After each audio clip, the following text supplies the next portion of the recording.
Christelle Dubos. Bonjour. Vous êtes secrétaire d'État à la santé et aux solidarités et vous êtes notre première invitée, donc le nouveau format qu'on lance, qui sera donc un live hebdomadaire qui s'appelle donc le Live Larème. Donc merci beaucoup d'avoir accepté cette invitation. Merci à vous de m'inviter. Je crois que la semaine dernière, le week-end dernier, vous étiez à Foix avec Stanislas Guérini, notre délégué général, ainsi qu'Adrien Taquet. Vous êtes allé participer au Tour de France des projets qui marchent. Est-ce que vous pourriez un petit peu nous en parler et quel est l'objectif de ces rencontres ? L'objectif de cette rencontre de samedi avec les habitants et les marcheurs de Foix et de l'Ariège était de rencontrer des hommes et des femmes qui s'impliquent au quotidien avec des projets pour leur ville, leur commune, en vue aussi des municipales.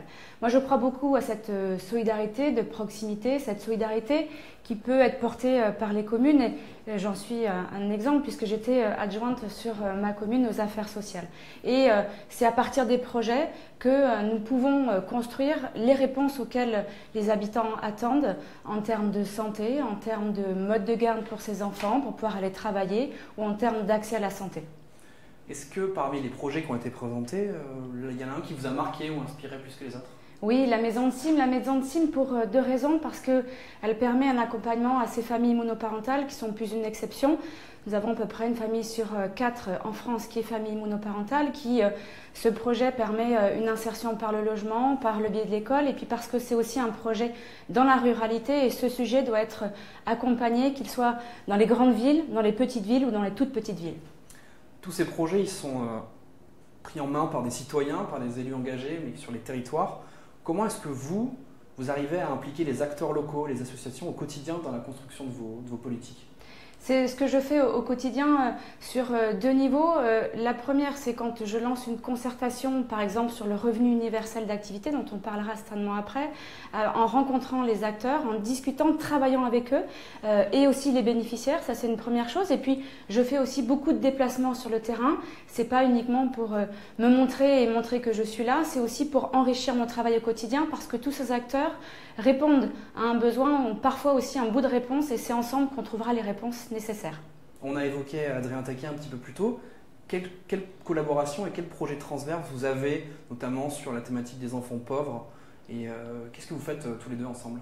Ce que nous faisons ensemble, c'est un pilier majeur de la stratégie de prévention et de lutte contre la pauvreté, c'est éviter que nos enfants d'aujourd'hui deviennent des adultes pauvres de demain. Et c'est faciliter l'accès au mode de garde, c'est les 30 000 places de crèche qui sont dans la stratégie de prévention et de lutte contre la pauvreté. Et c'est l'axe aussi important que porte Adrien sur les 1000 premiers jours, ces conditions que l'on donne à ses parents ou à ses enfants pour qu'ils puissent réussir et avoir toutes les chances. Ce sont aussi d'autres mesures de bon sens, je pense à la cantine à 1 euro sur les communes rurales ou au petit déjeuner gratuit. Christelle Dubos, vous êtes secrétaire d'État aux solidarités. Est-ce que vous pourriez nous expliquer ce que le gouvernement entend justement par ce thème de solidarité concrètement ? La solidarité, en effet, c'est un terme qui est relativement large, mais qui est un pilier fondateur, je dirais, de notre pacte républicain, cette solidarité nationale qui fait que chacun verse en fonction de ses ressources certains impôts, certaines taxes qui sont après redistribuées. C'est une question de solidarité et surtout aussi en termes d'accompagnement, de soutien aux plus précaires et aux plus vulnérables. Cette solidarité, elle doit être présente et aller au cœur de notre politique. Il y a un peu plus d'1 an, le président de la République a annoncé la création d'une stratégie de lutte contre la pauvreté. Est-ce qu'on peut déjà en tirer un premier bilan de ce qui a été fait ou pas ? Oui, le bilan est en ligne sur le site du ministère.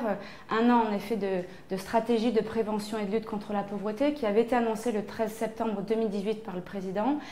Ce que je peux dire, c'est que toutes les mesures de la stratégie sont mises en œuvre et rentrent dans l'atmosphère, avec des mesures de bon sens, avec les premiers résultats qui sont là, sur les petits déjeuners gratuits, ces petits déjeuners dont on parle qui peuvent être déployés en zone rurale ou aussi en zone sensible. Ce sont près de 40 000 enfants qui en ont bénéficié depuis entre avril et juin. Ce sont un potentiel de 200 000 enfants que nous souhaitons atteindre et qui montent progressivement. C'est un travail aussi de réforme d'ampleur avec ce revenu universel d'activité et je dirais son parallèle qui est comment est-ce qu'on accompagne ces personnes bénéficiaires des aides sociales pour sortir et de fait lutter contre la pauvreté. Vous avez évoqué brièvement les cantines à 1 euro. Je crois qu'il y a quelques jours, vous étiez dans la commune de Créon pour soutenir une initiative Est-ce que vous pouvez nous en parler un petit peu ou pas?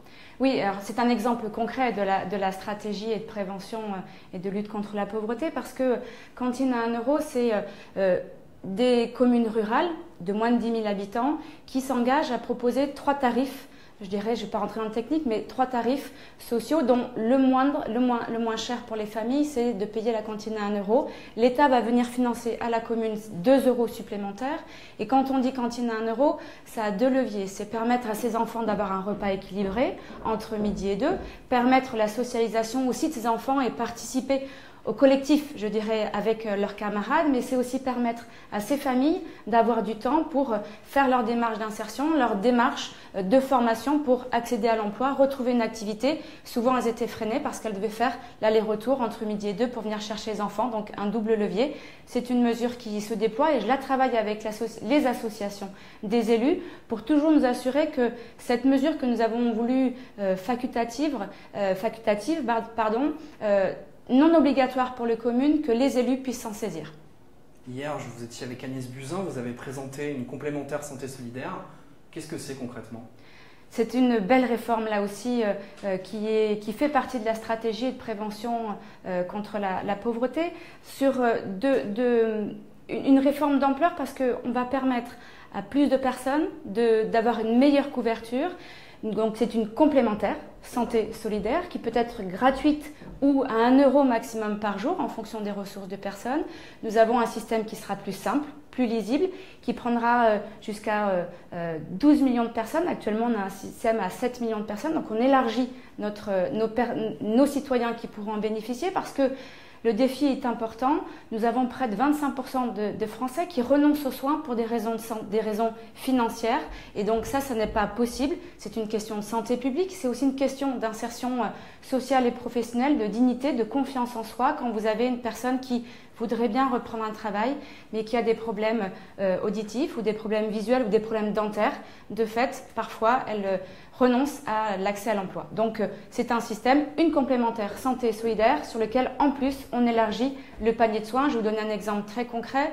Un bénéficiaire de l'allocation adulte handicapé qui rentrera dans les critères de cette complémentaire santé solidaire verra son fauteuil roulant remboursé et puis dès le 1er novembre, la mise en place de cette complémentaire, mais aussi dès le 1er novembre, l'accès au 100% pour les appareils auditifs, dentaires et optiques. Le revenu universel d'activité, vous avez lancé une consultation la semaine dernière sur le RUA. Est-ce que vous pouvez revenir un petit peu là-dessus? Le revenu universel d'activité était une annonce du président de la République lors du lancement de la stratégie de prévention et de lutte contre la pauvreté. C'est la fusion d'un plus grand nombre d'aides sociales en une seule pour avoir un système plus simple, plus lisible et plus incitatif à la reprise d'emploi pour lutter efficacement contre la pauvreté. Je souhaite que ce revenu universel d'activité soit pour nous un outil pour vraiment avoir cette arme, je dirais, contre la pauvreté. Et du coup, quelles allocations cela concerne du coup? Alors, le revenu universel d'activité, tel qu'il avait été annoncé de base par le président de la République, c'est le RSA, la prime d'activité, l'aide au logement. Nous posons d'autres sujets dans la consultation parce que nous avons la question des jeunes. Nous savons que les jeunes sont aussi dans une situation de précarité. Nous posons aussi la question des personnes en situation de handicap et qui touchent l'allocation adulte handicapé, la question du minimum vieillesse aussi en termes de simplification et de lisibilité, et puis parce que ce revenu aussi universel d'activité est une réforme importante, il y a une consultation avec les acteurs et les citoyens. Du coup, est-ce qu'il y aura potentiellement des difficultés qui pourraient arriver, par exemple au niveau de fusionner les plusieurs versements, des plusieurs allocations, etc. ou pas?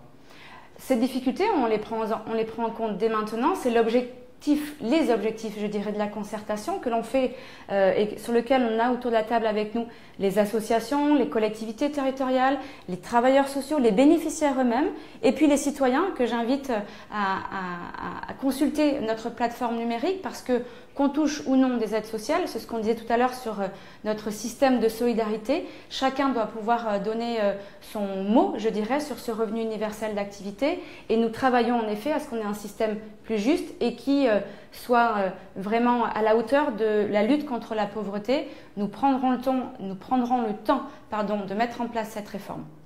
Est-ce que vous êtes favorable à inclure les jeunes de 18 à 25 ans? Oui, j'y suis favorable, au même titre que Gabriel Attal. Je l'ai dit, nous avons des jeunes qui sont en précarité, nous devons leur apporter une réponse.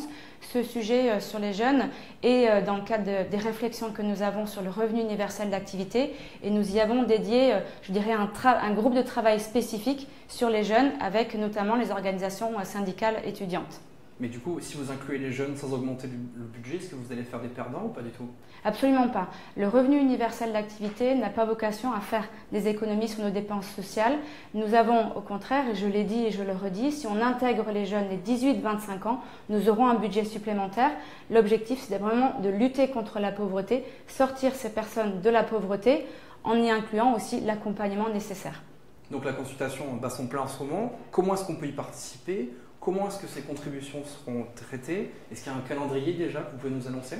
Alors, la consultation, je l'ai dit, une consultation en ligne sur le site consultation-rua.gouv.fr sur lequel les Français, qu'ils soient bénéficiaires ou non des aides sociales, peuvent s'exprimer, oui ou non, sur nos propositions, pouvoir apporter leurs arguments, pourquoi ils sont pour ou pourquoi ils seraient contre, faire leurs propres propositions. Ces propositions sont également soumises au vote de l'ensemble des Français en toute transparence. Et puis un atelier aussi citoyen, 6 ateliers citoyens dont j'ai lancé le premier lundi en Gironde. D'autres vont venir sur Saint-Étienne, Roubaix, Besançon, Chartres et Avignon. L'objectif de ces ateliers citoyens, ce sont des bénéficiaires. 50% de bénéficiaires des minima sociaux sont autour de la table avec nous. Nous avons des associations, des travailleurs sociaux et des citoyens. Donc les citoyens qui souhaitent peuvent aussi demander à cette participation en toute transparence. L'ensemble des contributions des Français, il y aura une synthèse, nous la rendrons publique et cette synthèse viendra alimenter le gros rapport, je dirais, sur ce revenu universel d'activité qui sera pour moi une base de travail pour présenter devant les parlementaires un texte de loi en 2020. D'accord, merci beaucoup. Nous allons prendre quelques questions d'internautes sur Facebook en ce moment, justement pour rebondir sur le REA. Donc, ils nous demandent vraiment, ça n'empirera pas donc du coup la dette publique? La question est drôle, mais je la comprends. Nous avons un système de solidarité, nous avons un système qui accompagne les plus vulnérables. Notre objectif, c'est de lutter contre la pauvreté et cette solidarité, elle est nécessaire. On le voit bien dans le budget et on le voit bien aussi dans l'accompagnement budgétaire qu'on peut faire avec ces personnes. C'est éviter qu'elles tombent dans la très grande précarité. C'est notre système de solidarité sur lequel nous mettrons, je dirais, tous les acteurs autour de la table pour trouver la bonne solution sur ce revenu universel d'activité en termes de moyens et en termes de sortie. Je dis bien en termes de sortie parce que nous avons un système, si vous me permettez 2 secondes, qui s'est complexifié, notre système de prestations et de protection sociale sur lequel on a rajouté peut-être différentes couches qui répondent à un besoin. C'est comme sur une plaie, on avait rajouté des pansements, cette plaie on ne la voit plus. Nous réouvrons le pansement et nous voulons vraiment avoir une arme pour lutter contre la pauvreté. Du coup, une petite précision qui est demandée, quelle est la différence entre les aides sociales et les prestations sociales?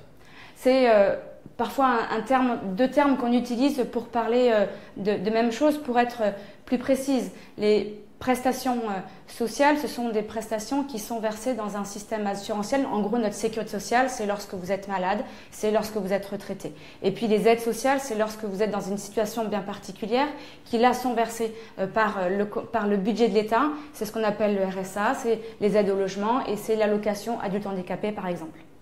Justement, une crainte sur le REA et les prestations sociales, est-ce que le REA n'est pas un moyen de faire passer des suppressions justement de prestations sociales? Je l'ai dit, notre objectif est de lutter contre la pauvreté, de faire baisser le taux et l'intensité de la pauvreté. Avec Agnès Buzyn, nous portons cette réforme dans cet seul objectif-là. Et si on a besoin d'un budget supplémentaire, si on intègre les jeunes 18-25 ans, nous travaillerons à avoir un budget supplémentaire.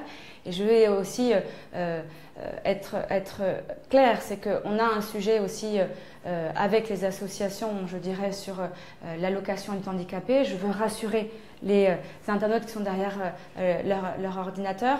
La question de l'enveloppe du handicap, les 10 milliards de handicap, restera bien sur le champ du handicap. Et enfin, une dernière question sur une mesure très concrète. Les petits déjeuners gratuits à l'école pour les plus défavorisés, est-ce que cela tient toujours? Est-ce qu'il y a un calendrier de mise en place? Ça tient toujours, c'est une belle mesure, c'est une mesure de bon sens. Cette mesure, je la travaille avec les associations d'élus, je la travaille avec Jean-Michel Blanquer, le ministre de l'Éducation nationale. Notre objectif, et on l'a vu, de avril à juin, les premiers chiffres sont là, parce qu'on était sur 9 académies qui testaient un petit peu cette mesure. 40 000 enfants en ont bénéficié. Notre objectif, c'est d'arriver à 200 000. Ça monte progressivement et nous travaillons avec les élus sur ce sujet pour qu'ils puissent s'en saisir. C'est une mesure qui permet à nos enfants d'avoir une éducation alimentaire, d'avoir un petit déjeuner. C'est quoi un petit déjeuner équilibré? Ce sont aussi nos adultes de demain et c'est toute l'éducation qu'on doit leur apporter et leur donner toutes les chances pour qu'ils puissent apprendre dans de bonnes conditions leur cours, je dirais, pour qu'ils puissent après réussir. Christelle Dubos, merci beaucoup. Merci. Merci à tous les internautes qui nous ont suivis et donc on se retrouve la semaine prochaine avec un nouvel invité et à très vite.